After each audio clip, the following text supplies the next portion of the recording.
시편 119편 1절로 16절 한 절씩 교독을 하겠습니다. 행위가 온전하여 여호와의 율법을 따라 행하는 자들은 복이 있으며 여호와의 증거들을 지키고 전심으로 여호와를 구하는 자는 복이 있도다. 참으로 그들은 불의를 행하지 아니하고 주의 도를 행하는도다. 주께서 명령하사 주의 법도를 잘 지키게 하셨나이다. 내 길을 굳게 정하사 주의 율례를 지키게 하소서. 내가 주의 모든 계명에 주의할 때에는 부끄럽지 아니하리다. 내가 주의 의로운 판단을 배울 때에는 정직한 마음으로 주께 감사하리이다. 내가 주의 율례들을 지키오리니 나를 아주 버리지 마옵소서. 청년이 무엇으로 그의 행실을 깨끗하게 하리이까? 주의 말씀만 지킬 따름이니이다. 내가 전심으로 주를 찾아싸우니 주의 계명에서 떠나지 말게 하소서. 내가 주께 범죄하지 아니하려 하여 주의 말씀을 내 마음에 두었나이다. 찬송을 받으실 주 여호와여, 주의 율례들을 내게 가르치소서. 주의 입의 모든 규례들을 나의 입술로 선포하였으며 내가 모든 재물을 즐거워함같이 주의 증거들의 도를 즐거워하였나이다. 내가 주의 법도들을 작은 소리로 엎조리며 주의 길들에 주의하며 주의 율례들을 즐거워하며 주의 말씀을 잊지 아니하리이다. 아멘. 오늘 저는 시편 119편 묵상을 이제 시작하면서 어떤 의미에서는 오늘 본문의 제목이자 시편 119편 전체의 제목이라 할 수 있는 행복한 사람이라고 정했습니다. 오늘부터 11일간 시편 119편 전체를 묵상하고 은혜를 나누게 됩니다.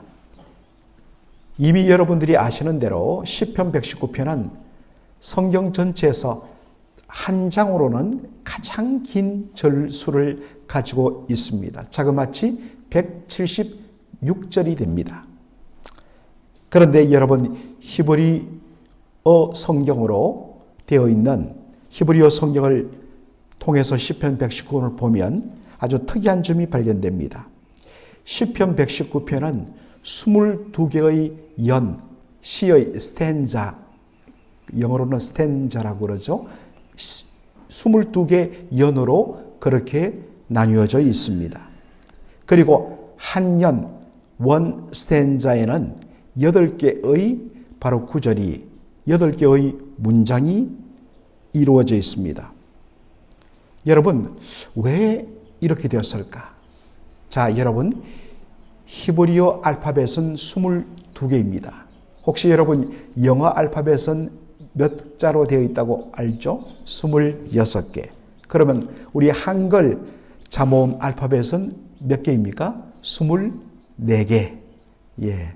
지금 뒤에서 숫자가 약간 헷갈리는데 24개입니다. 이 히브리어는 22개예요.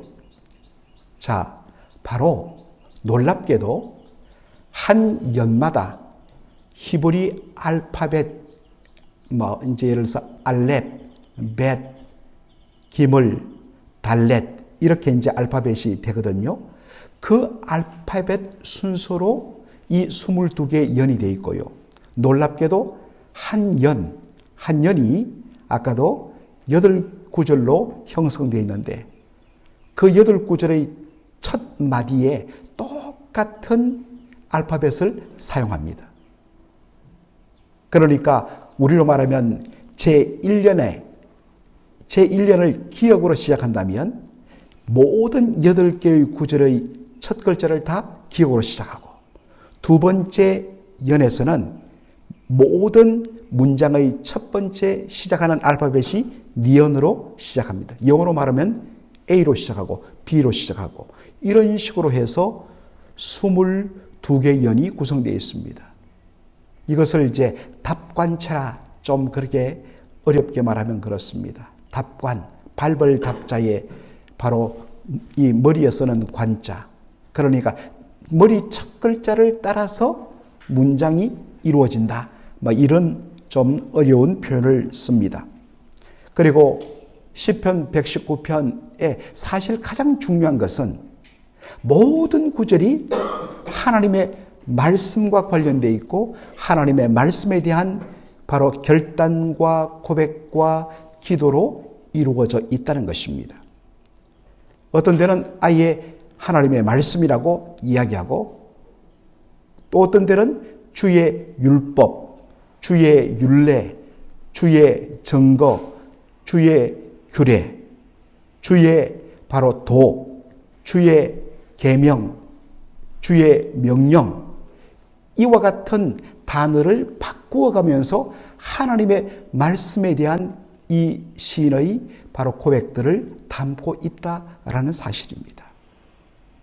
그래서 여러분 이 11일 동안 하루에 16절씩 11일 동안 하나님의 말씀의 풍성함을 여러분들이 맛보고 그리고 이것이 여러분의 개인의 신앙 고백이 되는 그러한 복된 시간이 되기를 주의 이름으로 축원합니다. 시편 118편 19편 첫 번째 첫 번째 스탠자에 바로 구성하는 절은 8절입니다. 그리고 이 모든 제1년의 시작은 바로 히브리 알파벳 첫 글자인 알렙이라고 시작합니다. 그래서 1절도 알렙으로 2절도 알렙으로 그래서 8절까지 전부 다 시작하는 첫 글자가 알파벳이 뭐냐면 히브리 알파벳의 처음 글자인 알렙으로 탁 시작합니다. 자, 그런데 여러분 시편 19편 1절의 히브리어로 보면 첫 번째 단어가 뭐냐? 그것은 바로 복이라는 단어로 시작합니다. 복되도다. 그래서 히브리어로는 아슈레 이렇게 시작합니다. 이 말은 How blessed 느낌표. 와, 얼마나 복된가. 얼마나 행복한가. 라는 의미입니다. 감탄입니다. 누가 복된 사람이냐? 누가 진짜 행복한 사람이냐? 그런 여호와의 율법을 따라 행하는 자들이다. 라는 것입니다. 여러분, 일반적으로 하나님의 말씀을 따라 살면 하나님이 주시는 복을 받아서 형통한 삶을 누립니다. 그래서 사실은 여러분들 잘 보시면 예수 믿는 사람들의 가정이 대체적으로 거의 상당수가 참 가족들이 행복합니다. 그리고 정직하게 말씀대로 하나님을 기뻐하며 말씀대로 순종하는 그러한 성도의 삶을 사는 성도들의 일터 그리고 기업체들이 다 잘 됩니다. 물론 여러 가지 어려움을 당하는 가정도 있고 여러 가지 어려움을 당하는 그러한 일터도 있습니다. 그러나 그것조차도 어떤 면에서는 하나의 과정이요. 그것을 통하여 하나님은 연단이라는 그러한 통로를 통하여서 나중에 보면 예수 믿는 믿음의 사람들의 일터와 가정, 직장들, 비즈니스들이 형통하고 잘 되는 것을 보게 됩니다. 그러나 내가 하나님의 말씀을 따라 살기 때문에 하나님께서 형통하게 해주시는 그 복도 놀라운 것이지만 말씀을 따라 살아가는 삶 그 자체가 행복하고 그 자체가 복되다는 것입니다. 우리의 초점은 행위를 온전하게 하는 데 있습니다. 사실 우리 한글성에 보면 행위가 온전하여 라고 딱 나옵니다. 이 말에 우리는 다 기가 죽습니다. 이건 불가능해. 어떻게 행위가 온전할 수 있어? 그런데 영어 성경이나 또 히브리어는 원문 그대로 첫 번째 글자, 시작하는 글자에 맞춰서 How blessed, how happy, 얼마나 복된가, 얼마나 행복한가. 뭐가요? 여호와의 말씀을 따라 행하는 삶.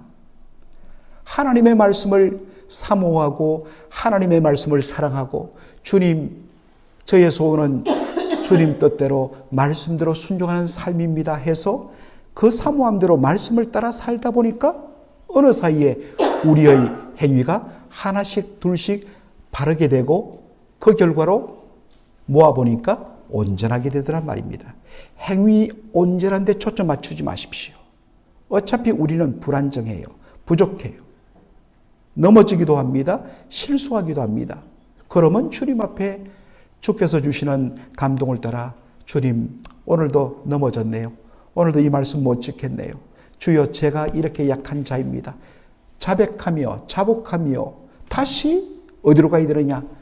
그래도 저는 주의 말씀을 따라 사는 것이 좋습니다. 주의 말씀을 읽는 것이 좋습니다. 그렇게 하나님의 말씀을 사랑하며 말씀대로 살다 보면 어느 사이에 이전에는 넘어졌던 것이 이제는 실패하지 않고 바로서게 되는 그러한 일들이 점점 더 많아지게 된다는 것이다. 그리고 그 무엇보다도 말씀을 따라 살려고 하는 그 마음 자체가 너무나 복된 그러한 일이다라는 것입니다. 시편 119편 2절은 다시 한 번 더 누가 복된 자인가 말합니다. 그 사람은 전심으로 여호와 하나님을 구하는 자다. 여러분, 여호와를 구한다, 여호와를 찾는다, 이게 무슨 말일까요? 하나님을 구한다는 것은 내가 하나님의 뜻대로 살고 싶습니다 하는 소원이 있어야 됩니다. 하나님의 뜻대로 살고 싶은 소원을 이루기 위해서는 뭡니까? 하나님의 뜻이 무엇인지를 찾고 구하는 일이 그 다음에 따라 나와야 된다는 것입니다. 그리고 그것이 진짜 하나님이 원하시는 뜻이라면 주여 즐거운 마음으로 순종하겠습니다 라는 마음의 결단도 요구됩니다. 여러분, 그런데 하나님의 뜻은 어디에 있습니까? 멀리 있는 것이 아닙니다. 하나님의 뜻은 가까운 데 있습니다. 어디에요? 이미 기록된 하나님의 말씀에, 하나님의 이 계시의 말씀에 이미 하나님의 뜻이 들어 있습니다. 그래서 먼저 확연하게 드러나고 확인할 수 있는 말씀을 통하여 하나님의 뜻대로 살아가는 삶이 우선됩니다. 그런데 우리는 하나님의 뜻을 알지 못해서 제가 순종하지 못합니다. 하나님의 뜻만 알면, 하나님이 들려주시면 저는 순종하겠습니다. 그렇지 않습니다. 이미 말씀에 나와 있고 어떤 면에서는 내 양심이 이미 답을 알고 있어요. 그런데 그것을 내려놓고 순종하지 못하는 우리의 그 마음속에 욕심이 문제인 것이죠. 그래서 알지 못하는 하나님의 뜻을 찾으려 하지 말고 이미 드러나고 확연하게 나타난 하나님의 말씀부터 순종하라 라는 것입니다. 시편 119편 3절에 보면 불의를 행하지 않는 삶이 주의 도를 따라 행하는 삶이라고 이야기하고 있습니다. 여러분, 이것도 마찬가지입니다. 나 불의한 삶을 살지 않을 거야. 그래서 뭐가 의고 뭐가 불인지를 여러분 구별을 굳이 하지 마십시오. 그죠? 하나님의 말씀을 따라 살다 보면 내 발걸음이 불의한 길이 아닌 의로운 길로 갈 수밖에 없다는 것입니다. 그래서 말씀대로 한번 우리가 따라가는 삶이 너무나 중요합니다. 같은 의미로 119편 6절도 그렇습니다. 내가 주의 모든 계명에 주의하겠습니다. 주의한다, 조심한다 라는 그렇게 뜻으로 우리 한글 성경은 그렇게 읽혀집니다만 이 히브리 원어를 보면 바로 gaze intently, 정말 온 힘을 다하여서 거기에 딱 초점을 맞추고 그것만 바라보는 겁니다. 주께서 주신 말씀에 내 모든 관심과 나의 시선을 다 거기에 고정하고 거기에 가다 보면 어느 사이에 우리가 잘못된 길 빠지지 않고 하나님이 기뻐하신 의롭고 거룩한 길 걸어간다는 것입니다. 그러므로 말씀에 집중하라. 이제 시편 119편 우리 9절로 16절 두 번째 연, 바로 세컨드 스탠자입니다. 이것은 히브리 알파벳 두 번째 알파벳인 bet, 영어로 말하면 B죠. 바로 이 두 번째 이 알파벳을 가지고 9절부터 16절의 첫 문장의 시작 단어가 다 이 단어로, 이 알파벳으로 시작합니다. 특별히 9절에 보니까 청년이 무엇으로 그의 행실을 깨끗하게 하리까? 주의 말씀만 지킬 따름입니다. 참 이 젊은 시절에 청년 때에 이 말씀을 성경 공부할 때마다 암송을 우리 목사님이 시켰습니다. 너희들 청년들이 무엇으로, 젊은 때 얼마나 방황하고 얼마나 유혹들이 많이 듭니까? 세상적인 유혹들, 성적인 유혹들, 그때마다 이 말씀을 암송하게 했습니다. 청년이 무엇으로 그의 행실을 깨끗하게 하리까? 주의 말씀만 지킬 따름입니다. 그런데 여러분, 여기 청년이라는 것은 물론 피지컬리 젊은 영맨, 영워먼을 가리킵니다. 그러나 그렇게만 한정시키면 그러면 이 말씀은 그 청년들에게만 적용된다는 말씀입니까? 그렇지 않습니다. 성경이 말하는 청년의 의미는 바로 말씀을 배우는 제자를 가리킵니다. 그래서 구약 성경의 청년 혹은 아들이란 말은 제자란 말의 바로 다른 의미입니다. 그리고 아직도 영적으로 미성숙한 부분이 있는 사람을 가리키는 것입니다. 어떤 의미에서 우리 인생이 이 땅에서 예수 믿고 거룩한 삶을 살려고 애를 쓰지만 우리는 미성숙한 부분이 참 많은 존재들입니다. 그래서 우리가 주께서 우리의 호흡을 거둬들이실 그날까지 우리는 계속해서 성숙을 향하여 나가는 부족한 점이 많은 사람입니다. 그런 의미에 우리는 모두 다 제자요, 바로 청년이란 사실입니다. 그래서 날마다 하나님 앞에 그냥 내 마음대로 살면, 내 뜻대로 내 마음의 이 감정에 따라 살다 보면 항상 우리는 어떻습니까? 미성숙한 결정을 내릴 수밖에 없어요. 그래서 항상 내 감정과 나의 생각에 그렇게 붙잡히지 않고 하나님의 말씀을 따라 살아갈 때에 그 미성숙한 부분을 우리는 능히 극복할 수 있다라는 말씀입니다. 11절에 보니까 시인이 말합니다. 제가 죽게 범죄하지 아니하려고 주의 말씀을 내 마음에 두었습니다 라고 말합니다. 여러분 많이 경험하잖아요. 나 이제는 정말 이렇게 살지는 않겠어. 이제는 더 이상 나는 이렇게 마음을 쓰지 않겠어. 얼마나 우리가 많이 결심합니까? 나 정말 이제는 사랑하고 축복하고 싶어. 그렇습니다. 좋습니다. 그런데 우리의 바로 힘, 우리의 결심, 그것으로 유혹에서 벗어나지 못하고 얼마나 우리가 많이 넘어졌습니까? 그런데 여러분, 내 결심과 결단을 마음속에 되새기지 말고 성경은 오히려 이야기합니다. 주의 말씀을 내 마음속에 가득 채울 때, 그때는 말씀이 바로 우리를 컨트롤한다는 것입니다. 내 마음속에 하나님의 말씀이 가득 차면 이 말씀이 내 마음의 그러한 욕심과 잘못된 생각을 눌러버린다는 것입니다. 그래서 양적으로 하나님의 말씀을 많이 채워 넣는 것, 많이 말씀을 읽고 그 말씀을 묵상하고 많은 시간을 말씀을 생각하는데 두다 보면, 그래서 시편 1편에는 바로 주야로 여호와의 말씀을 묵상한다 했지 않습니까? 하나님의 말씀을 계속해서 우리가 삼아다 보면 그 말씀이 바로 내 영혼을 채우며 내 영혼을 주장하게 된다는 것입니다. 그러는 순간에 내가 유혹에서 벗어나고 죄에서 벗어나게 된다는 것입니다. 바로 이것 때문에 우리가 많은 시간을 말씀을 읽고 묵상하고, 어떤 분들은 또 손으로 이 메뉴 스크라이빙 필사도 하고, 다 여러분에게 유익합니다. 그렇게 한번 해보십시오. 14절과 16절은 말씀에 대한 우리의 자세를 보여줍니다. 말씀을 즐거워해야 된다. 하나님의 말씀, 정말 이건 또 안 할 수 없고, 이번에 성경 일독해야 되는데 안 할 수 없고, 이것도 제출하라 그러는데 안 할 수 없고, 그래서 이게 부담감으로도 하십시오. 그러나 이왕 하는 것 즐거움으로 해야 됩니다.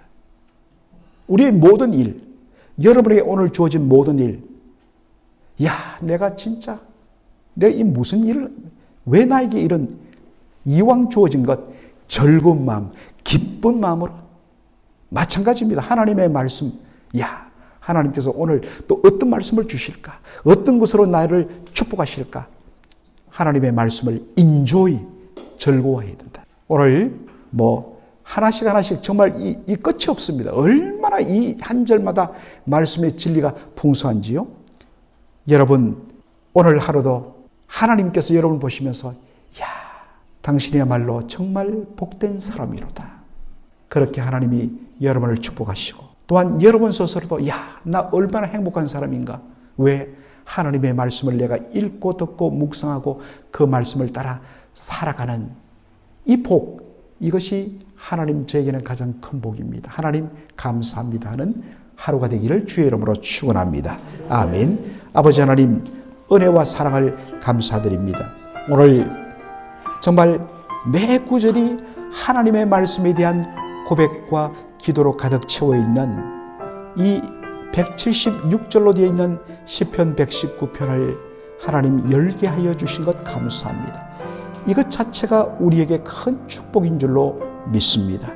아버지 하나님, 이 시인이 하나님의 말씀과 관련하여 매 구절마다 고민하고 몸부림치고 기뻐하고 탄식하며 하나님의 긍휼을 구하는 모습들, 주여, 이것이 날마다 말씀과 신음하는 우리의 마음 되게 하여 주시고 우리도 그와 같은 복된 삶 살 수 있도록 축복하여 주시옵소서. 예수님의 이름으로 기도합나이다. 아멘.